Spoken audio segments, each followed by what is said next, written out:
O ayan na mga kalbularyo, meron na naman tayong gagamutin sa araw na ito. Palagi na raw itong tumataas ang nervyos nito.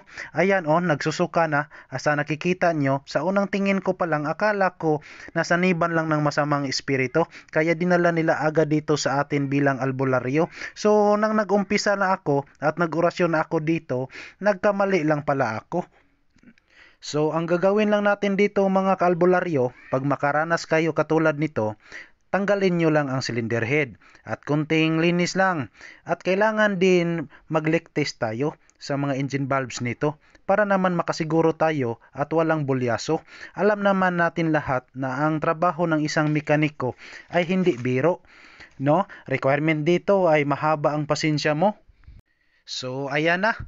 Umpisahan na natin. Baka mayroon pa tayong ibang customer na darating. Okay, here we go mga kalbularyo. Head resurface muna tayo. Ayun akala ko nag-ensayo lang ang kasama ko dito, pero ang totoo pala, wala pa raw siyang paniudto.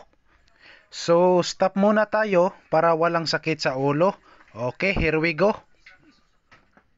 So, ngayon mga kalbularyo, naikabit na natin lahat ito. So, nakikita naman natin na talagang sirang-sira ang cylinder head gasket nito. So yan lang ang ginawa natin, nag-resurface lang tayo ng cylinder head. So ngayon ay salpak na natin pabalik, hindi pa natin nakabit yung ibang parts dito. So tingnan lang natin mga kalbularyo kung may kaibahan ba sa nung nag-overflow ang tubig sa radiator. So tingnan natin ngayon mga kalbularyo. Start Jeb. Ayan, umaandar na mga kalbularyo.